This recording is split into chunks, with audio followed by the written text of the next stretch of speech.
Well, first of all, the Israeli regime can't do that much damage to the nuclear program because it is, for the most part, and all the key elements of it are deep underground. And therefore, the damage, they could do damage, which would have, let's say, mostly uh, propaganda value. But in my opinion, if the Israelis do that, the Iranians would then have the opportunity to leave the NPT. And we're fighting against Iran, which last week fired over 200 ballistic missiles directly at Israel, and which stands behind the seven-front war against Israel. As Israel fights the forces of barbarism led by Iran, all civilized countries should be standing firmly by Israel's side. They asked him, what do you think about Iran? Would you hit Iran? And he goes, as long as they don't hit the nuclear stuff. That's the thing you want to hit, right? I said, I think he's got that one wrong. Isn't that what you're supposed to hit? I mean, it's the biggest risk we have. Nuclear weapons, the power of nuclear weapons, the power of weaponry. You know, I rebuilt the entire military, jets, everything. I built it, including nuclear, and I hated to build the nuclear, but I got to know firsthand the power of that stuff, and I'll tell you what, we have to be totally prepared. We have to be absolutely prepared. But when they asked him that question, the answer should have been, hit the nuclear first and worry about the rest later. That you endorse Israel proactively defending itself by hitting Iran's nuclear sites, which is something that President Joe Biden does not endorse. Do you not feel like this could lead to a likelihood of an all-out conventional war between Iran and Israel? And do you not agree with Joe Biden and his assessment? I think the idea of allowing a genocidal, theocratic, unstable dictatorship that is desperate to avoid being overthrown by its own people to develop nuclear weapons is about the most dangerous and irresponsible thing that the world could ever allow. And if Israel were to stop that genocidal, theocratic, unstable government from acquiring nuclear weapons, it would be a gift by the Jewish state to humanity. Well, all this comes, of course, as Israel continues to weigh up exactly what retaliating action it may or may not take against Iran after Iran strikes on Tuesday. And Douglas Herbert, our international affairs commentator, is joining me here on set. Doug, good to have you with us. Iran then bracing, as it were, for an expected Israeli retaliation. Some are asking where Israel might go. Might it bomb Iran's nuclear sites? While other observers say it's unlikely. Well, first of all, the Israeli regime can't do that much damage to the nuclear program because it is, for the most part, and all the key elements of it are deep underground. And therefore, the damage, they could do damage, which would have, let's say, mostly propaganda value. But in my opinion, if the Israelis do that, the Iranians would then have the opportunity to leave the NPT. And the Iranians could also change their nuclear posture, meaning they could move away from just simply having a peaceful nuclear program. Because Dr. Kamal Kharazi, who is an advisor to the leader and who is also close to the current administration, and who was the former foreign minister during President Khatami for 8 years, he said twice, at least twice that I know, that if Iran feels threatened, if there's since I don't remember the exact wordings, I'll refrain from going further. All I'll say is that he spoke of the possibility of Iran changing its nuclear posture under certain circumstances.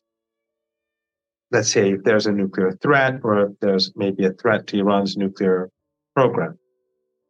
So an attack wouldn't have that much impact, but it could actually open a new path for the Iranian government. But there's also another scenario, and there is that possibility that the Americans, like the Israelis, would not carry out an attack on the nuclear program, and then the Americans would afterwards say, yes, the Israelis wanted to do this, and we encouraged them not to do it. We put pressure on them not to do so. So the attack was very limited, and therefore the Iranians have no excuse to retaliate.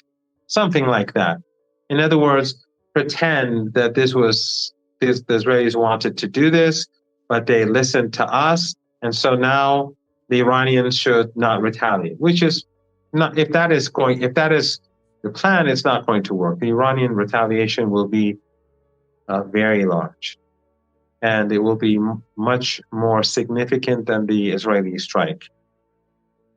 And I think it will be different from the strike we saw last week. But let's imagine that the Israelis did carry out this attack, or an attack on the Iranian, let's say, oil industry or other key infrastructure. The military, the missile program and the defense programs, they're all very well protected, because you have to keep in mind that the Iranians have always been concerned about American aggression. So Iran has, over the years, built much of its infrastructure deep underground, as we see in Lebanon, as we see in Yemen, as we see in Syria. The airstrikes that the Israelis carry out, usually what they hit are small arms ammunition depots. They cause big fires, but they're not really that important. The real capabilities are deep underground in Syria. All of these countries, because of the U.S. Air Force and the Air Force that the West has given to the Israeli regime, protect themselves through these tunnels. So Lebanon has thousands of kilometers of tunnels.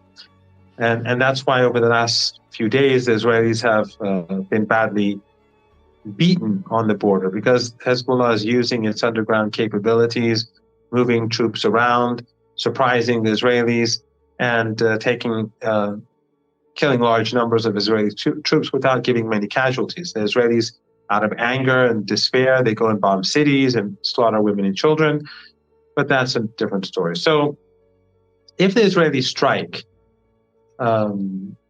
whether they carry out massive damage or create massive damage at let's say a petrochemical plant or an oil installation or a gas installation or any other a refinery or a series of refineries, that is possible. But the Iranian response will be very massive. It will be disproportionate, because Iran is adamant that deterrence is created. This is a lawless regime. It will be allowed to do whatever it wants. The West supports the Israeli regime. We've seen how Western governments will support Israel till the last Palestinian, and now to the last Lebanese. They bomb simultaneously Syria, Iraq, Yemen, Lebanon. The West Bank, the occupied West Bank, was bombed, where about 20 people were killed in a cafe. A whole family was wiped out in the West Bank. This has nothing to do with Gaza. This is a lawless regime which the West allows to do everything. It provides it with whatever it needs, do what it needs. So Iran has to create deterrence. There's no option but to create deterrence. So Iran will strike back very hard. Now, that could lead to further Israeli attacks, but we have to remember that Iranian missile and drone capabilities are huge. They are endless in a sense. Why?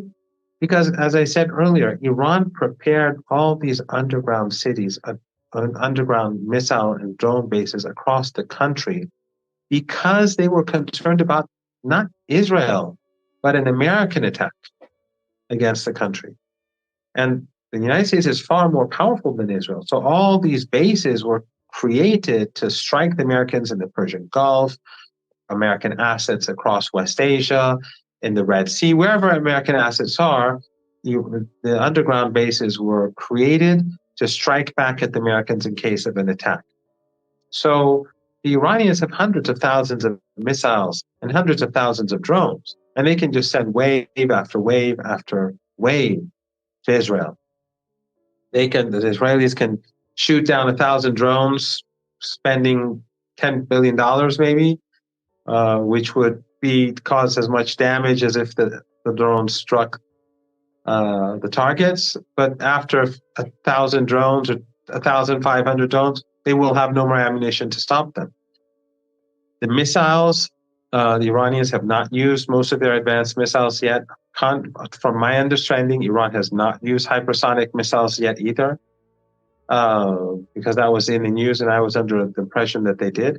But the point is that Iran can do a lot of harm to the Israeli regime as it is fighting in the south and the north and in the West Bank. So it's not in an ideal situation. It does not have, except for Jordan, which is the king is an ally of Netanyahu, but ordinary Jordanians despise the regime. So if the regime is substantially weakened, that could make it far more vulnerable, especially if people are demoralized. So this is a choice for the Israeli regime to make. I personally think that Netanyahu probably understands this, and he knows that this is not a winning scenario. But I believe that Netanyahu is desperate to draw in the Americans into the war. So let us imagine that happens. Let's say the Americans are foolish enough to enter the war in support of Israel. All American assets in Iraq would be swept away by the resistance. And the resistance in Iraq is outraged. They've mobilized the Iraqi population by murdering Sayyid Hassan Nasrallah. They've awoken a force in Iraq that was asleep. And Iraq is much bigger than Lebanon, and it has a much larger population. It's united people as well in a way in which we haven't seen before. So they would be swept away in Iran. And in the Persian Gulf region, American bases would be seen as hostile, would be targeted. That's what all those underground bases that Iran has are for. But more importantly, those regimes that host American bases, they will be seen as hostile, and they will be targeted too. They cannot pretend that they're neutral. They can say we're neutral and we have nothing to do with this. No, they have American bases hosted there. Those bases are used by the Americans against Iran, whether they admit it or not.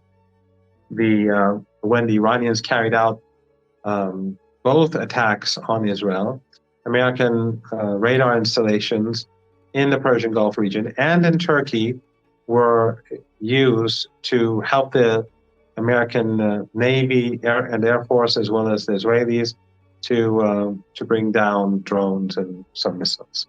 So if this happens, then those oil and gas installations would be destroyed. Tankers, everything would be destroyed. And that would lead to a global economic collapse. And that would change the lives of everyone everywhere. And millions of people would be on the move. And if someone says, well, the United States is too powerful, the United States couldn't defeat Ansarullah in the Red Sea. So how are they going to defeat the combined forces of the resistance in Iran in particular in the Persian Gulf? Anyone who looks at the Persian Gulf will see that Iran has access to everywhere in the Persian Gulf. All of the oil and gas installations and the bases, the Western bases, they're all very close to Iran's border. So that would be a worst case scenario. That would be catastrophic. And hopefully we will not see such a thing, because it would lead to an economic depression that I think would be far worse than what we saw in 1929.